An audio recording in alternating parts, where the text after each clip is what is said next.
મિત્રો આપણે ભાજીપાલો ખાતા હોય એટલે કે પુવાડિયાની ભાજી, હિગવાની ભાજી, રૂણીની ભાજી ને બીજી કોલગાની ભાજી મમ્મી? બીજી પુવાડિયાની, રૂણીની, બિલાડાની. બિલાડાની સિંગ, બિલાડો કે સિનાની ભાજી અને પાછું એમાં આપણે જે દિવાસળીની સોટી બનાવે ને સોટી એ સીમડો કહીએ છીએ. સીમડાના લાકડામાંથી આપણે દિવાસળીની સોટી બને એના ફૂલમાંથી જે અંદરનો ગીર એટલે કે હાડકા જેવું આવતું હોય ને એનું શાક બનાવીને ખાતા હોય ને તો તમે એવું વિચારો કે આને કોણ ખાઈ રાખીશ? તો કોણ ખાય? તો જે ગામડામાં રહેતા હોય ને આદિવાસી હોય અને જંગલમાં રહેતા હોય ને જે આ ઝાડવા જોડે રહેતા હોય આવા મોટા વૃક્ષ જોડે એમને બધું જ ખાતા આવડે. કેવું મમ્મી? ખાતા આવડે ને? આ મમ્મી હાલ છૂટી લાયા. આ શું છે મમ્મી બોલો? આ સીમડાના ફૂલ.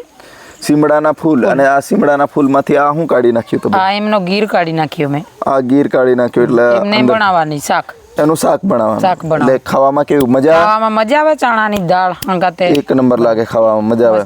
એટલે આ પેલું પુવાડિયાને હિગવાની ભાજી ખાઈએ એવું દા એવું દે એ તો બહુ સારું લાગે. આ બહુ સારું નહીં ખાતા હોય ને તેઓ ખાઈ નાખે એવું મોઢું વળી જાય એવું લાગે. મોઢું વળી જાય. એટલે તમે એવું ક્યારેક વિચાર્યું હોય કે આ સીમડો છે ને સીમડાના ફૂલ આવે લાલ લાલ ફૂલ એને ફેંકી દેવાય અને કોઈ ખાય નહીં, પણ આ આદિવાસી જે ગામડામાં રહેતા હોય ને ખરેખર જે આ મૂળ જંગલના માલિક છે ને જે પ્રકૃતિ સાથે રહે છે ને એ ક્યારેય એમને કંઈક થતું જ નથી.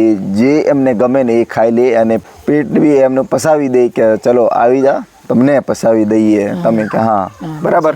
કચ્છું થાય નહીં પસાવી, કશું નહીં થાય ને? કચ્છું ના. બાકી તો બધું મજા છે નહીં? હા હજુ અમારે કોઈ દિવસ શાક વધારો નહીં ખાધેલું શાક ખાય ને તો પેટમાં ગરબડ થાય, પણ આ ભાજીપાલો ખાઈએ પેટમાં કોઈ ગરબડ ગરબડ નહીં થાય. એટલે આ મમ્મીનું કેવું છે કે આપણે કોઈ શાક બાગ સબ્જી બબ્જી તળેલું બળેલું ખાઈએ ને તો આપણને ગરબડ થાય, પેટમાં ગરબડ થાય.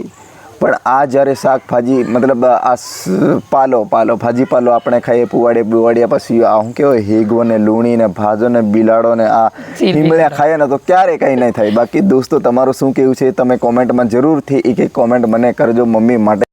આ જમાનામાં છે ને આ ડૉક્ટરની દવા લઈ લઈને થાકી ગયા ને તો એટલે જ કે આપણા જે પૂર્વજો પાસેથી આપણે કંઈક શીખીને આવ્યા ને તો એ આપણે અપનાવવું જોઈએ અને કરવું જોઈએ અને ખાવું જોઈએ. બાકી દોસ્તો મજા છે જિંદગીની અને આમ મોજ મસ્તીથી જીવતા રહેજો, એકબીજાને સહયોગ સાથ સપોર્ટ કરતા રહેજો અને આ ખાતા રહેજો ભાજીપાલો. બાકી તો જય સંવિધાન, જય ભીમ, જય જોહાર, જય આદિવાસી.